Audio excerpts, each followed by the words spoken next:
Olá todo mundo, eu sou Giovanni do Monte e vocês estão de volta ao Covil do Narrador. E hoje eu quero discutir com vocês sobre o mecanismo que eu estou criando, a ferramenta, para jogar aventura solo. O termo que tem sido utilizado pela internet afora, eu não sei quem é que cunhou esse termo, mas é oráculo a palavra que se usa para a ferramenta que a gente usa para definir, através de jogadas aleatórias, eventos que acontecem com o personagem. Claro que você pode tomar decisões, mas os eventos aleatórios são definidos pelo oráculo, que substitui o mestre de jogo. Durante os combates, é bastante claro que quem vai ter que ser o mestre, quem vai conduzir os monstros também, vai ser o jogador. Pode-se fazer isso com a ajuda de jogadas de dados ou não.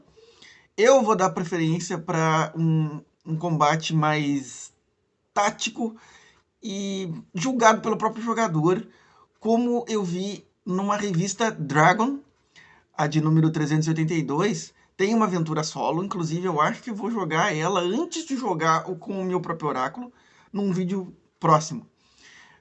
E ela ensina a usar os monstros de maneira mais livre, em vez de você determinar por jogadas de dados os ataques que eles vão utilizar, enfim. Existem as táticas dos monstros em cada encontro, e existe a tática geral. Então, você seguindo a tática geral e as táticas dos monstros, você conduz eles, né? Você os conduz como se você fosse o mestre.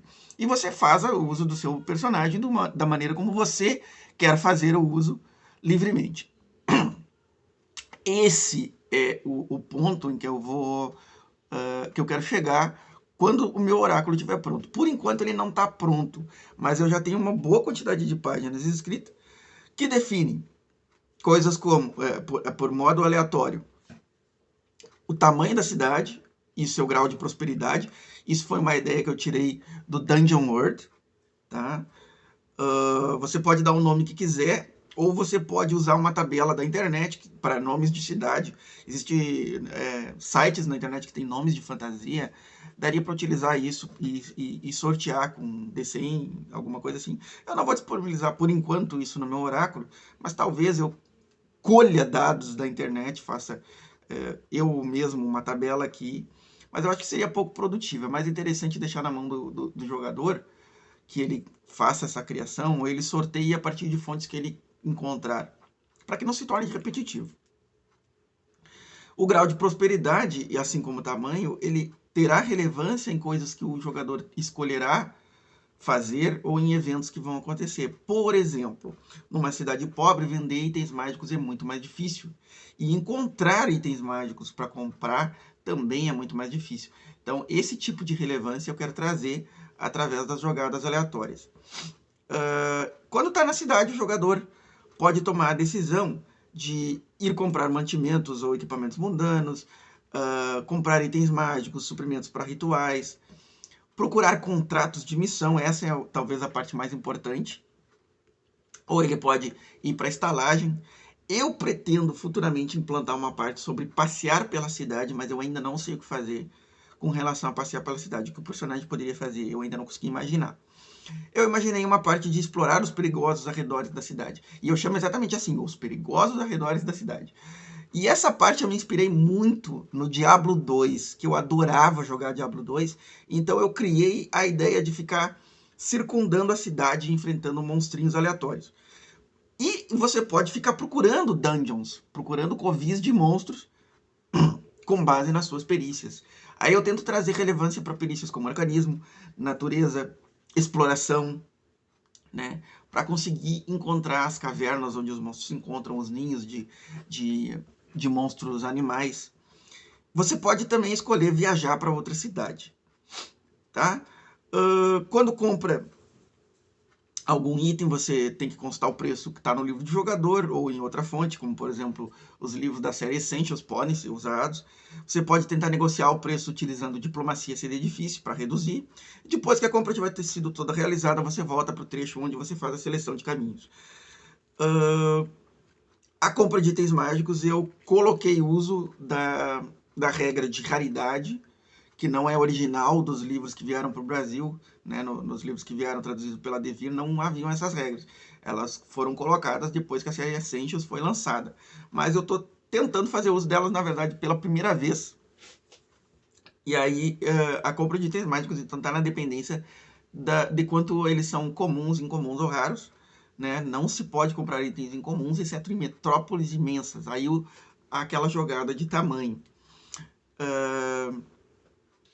Depois de toda a compra resolvida, ou de vendas de itens resolvidos, aí você pode passar de volta para o trecho onde você faz a escolha dos caminhos. A procura por contratos de missão, eu acho que é a parte mais relevante dessa brincadeira. Eu coloquei a relevância para o teste de manha. Teste de manha, que é o que significa conhecimento das cidades, né, das interações das pessoas nas cidades, de quem é quem. Então eu coloquei um teste de manha. Não são todas as classes que são treinadas em manha, mas aí torna relevante pegar, por exemplo, proficiência em manha, pegar uma multiclasse, ou simplesmente vai testar com o que o personagem tiver à disposição, se não for treinado. Com sucesso você consegue um contrato, e aí vai definir os detalhes do contrato em outro trecho. Se tiver uma falha por até 4, você simplesmente não conseguiu a missão, e aí tem que voltar para o trecho de escolhas de caminhos. Se falhou por 5 ou mais, aí você entrou em uma encrenca. Você tem problemas e aí você vai para um trecho onde você define que problema você encontrou. Tá? Até vou comentar sobre esse trecho nesse momento. Qual é o problema que você pode encontrar? Eu, por enquanto, coloquei só 4 possibilidades. Acho que eu vou tentar inventar outras à medida que eu for testando. As 4 que eu coloquei aqui, você pode ser encurralado por bandidos, ser confundido com um bandido, ou se você já teve problemas na cidade antes, você pode estar sendo procurado como bandido que você é. Né? Então isso aqui é para punir aqueles jogadores que querem sair batendo em todo mundo, inclusive nos guardas da cidade. Se quiser tentar conversar com os guardas, você pode fazer um teste de diplomacia, de blefe. É possível tentar um teste de intimidação para assustar os guardas. Até eu vou corrigir aqui que eu escrevi errado a palavra. Com intimidação. Olha só, corrigindo isso aqui na gravação. Eu costumo ser bom de digitação, mas eu acho que eu tô nervoso. Aí demorei mais. Então, com intimidação, poderia assustar os guardas. E se você se meter em briga com os guardas, você pode até derrotá-los, mas ao final você tem que registrar na ficha: procurado pela guarda citadina da cidade em que você está. Aí tem que escrever o nome da cidade. Os combates vão ser regidos por um trecho que eu ainda não escrevi, mas eu sei mais ou menos como funciona. Eu vou adaptar aquilo que como eu disse para vocês no início, eu vi na revista Dragon 382. Vamos aqui à parte que faz os detalhes do contrato da missão. Essa parte também é bem legal. O contratante, aí rola um D20 para saber quem é o contratante. Pode ser um alquimista, sacerdote, menestrel, uma maga, artesão, uma mulher artesã, uma mulher desconhecida e desesperada, o taberneiro mais conhecido da cidade, o capitão de um navio, o velho ferreiro. Tem várias opções aqui, são 20 opções que eu coloquei. E eu citei só algumas para não alongar demais o vídeo. Ele solicita o quê? Que você recupere um objeto, destrua um item mágico maligno, elimine monstros, destrua criaturas poderosas, resgate um ente querido, também definido por uma rolagem de dados. Qual é o lugar? Um covil de uma tribo humanoide, o ninho de animais monstruosos, a necrópole de mortos-vivos. Uma necrópole de mortos-vivos seria tipo um cemitério que foi tomado por criaturas mortos-vivas e tem um grande líder lá. Ou um mausoléu, enfim, uma mansão, né? Oh, it's a mansion! Refúgio de bandidos ou esconderijo de seres da Agrestia das Fadas. Por enquanto são esses os lugares que eu coloquei aqui na implementação. Depois que você determinou qual é o lugar geral pode ser usado para a procura que você faz quando está nos perigosos arredores da cidade. Então daqui você iria para os perigosos arredores da cidade para procurar um lugar.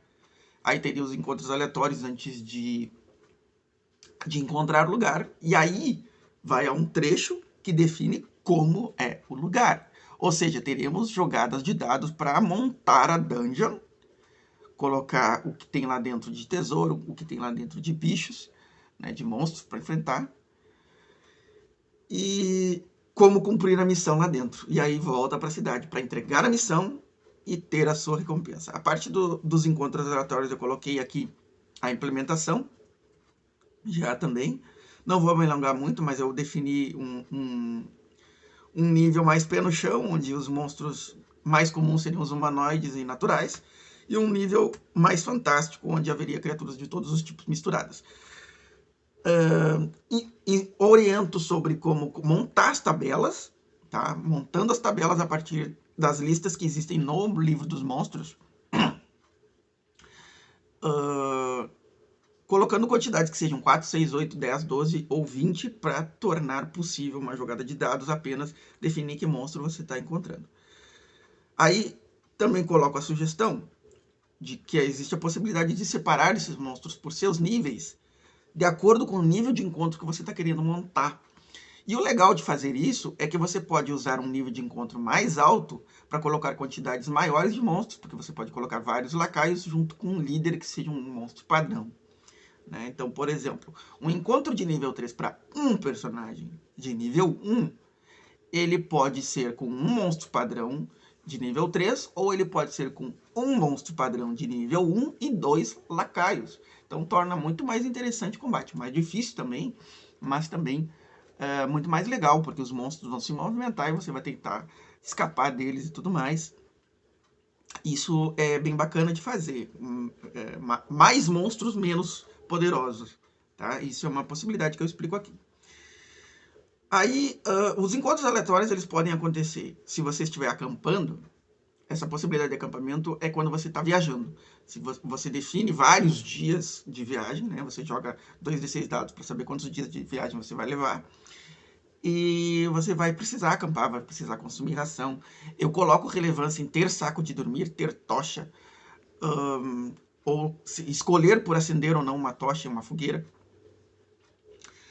E isso aumenta as chances de ter o encontro aleatório ou não, né? Então eu coloco aqui.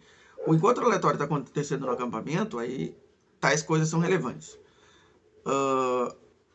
Se o encontro aleatório está acontecendo durante a exploração dos perigosos ao redor da cidade, aí, sim, tem a chance de surpresa, né? Tem aqui a orientação de como calcular se você está surpreso ou não. Como o encontro aleatório, você não tem como surpreender o inimigo, mas você tem como ser surpreendido. E isso seria uma enorme desvantagem, porque surpreendido você não pode agir na rodada da surpresa, está concedendo vantagem de combate, e o inimigo tem direito a uma ação apenas, mas essa ação pode ser, por exemplo, uma investida, um disparo de arco, qualquer coisa assim. Aí tem uma jogada aqui. Eu tenho exemplos de tabelas já criadas. Por enquanto eu só criei até o nível 3, mas eu vou criar até o nível 10, porque esse oráculo é para estágio heróico completo. Eu fiz ele assim. Role um D4 para definir a dificuldade. Fácil, padrão, difícil ou muito difícil. Depois de definir a dificuldade, você vai para a tabela do nível de encontro, conforme a dificuldade, e rola um monstro. E aí você vai para a parte que ensina como combater, que ainda não está implementada, mas eu já sei como fazer. Tá?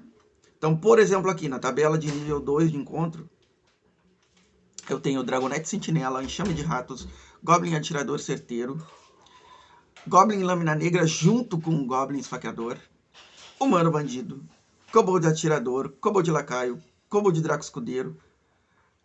Aqui é Kobold Atirador e Kobold Lacaio, os dois estão juntos, né? Então é um desses encontros que eu disse que monstros mais fracos podem ser colocados juntos para montar um encontro de nível mais forte. 4 Crutix filhotes, né? Então tudo nessa tabela aqui do nível 2 de encontro. Tá, pessoal? Isso aqui é o oráculo até o momento.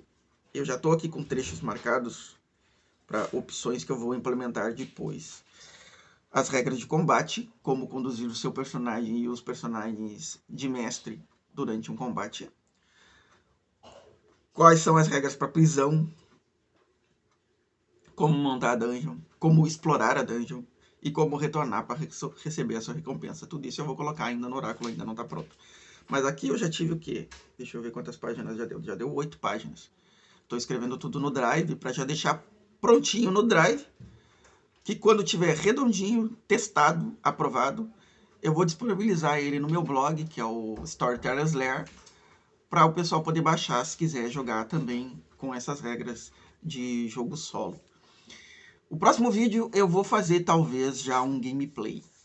E aí vocês vão ver como está se saindo esse oráculo e como vai ser esse tipo de jogo solo que eu estou construindo aqui. Eu quero que vocês que seguem o canal é que realmente escolham o personagem. Eu tinha falado que ia jogar com um personagem que é um patrulheiro mestre das feras, mas não, eu vou dar para vocês 3 opções. 3, como no filme Bastardos Inglórios. 3 opções. Eu não sou nazista. Eu tenho aqui um Draconato guerreiro, chamado Mirdrur, que é um guerreiro de espada e escudo. Eu tenho aqui um humano guerreiro, que é um guerreiro de espada e escudo também, mas ele é um multiclasse com Senhor da Guerra. E eu tenho a opção do humano patrulheiro mestre das feras. Então essas são as 3 opções. Que classe vocês querem que eu use para o jogo solo que eu começo no próximo vídeo? Comentem e eu saberei.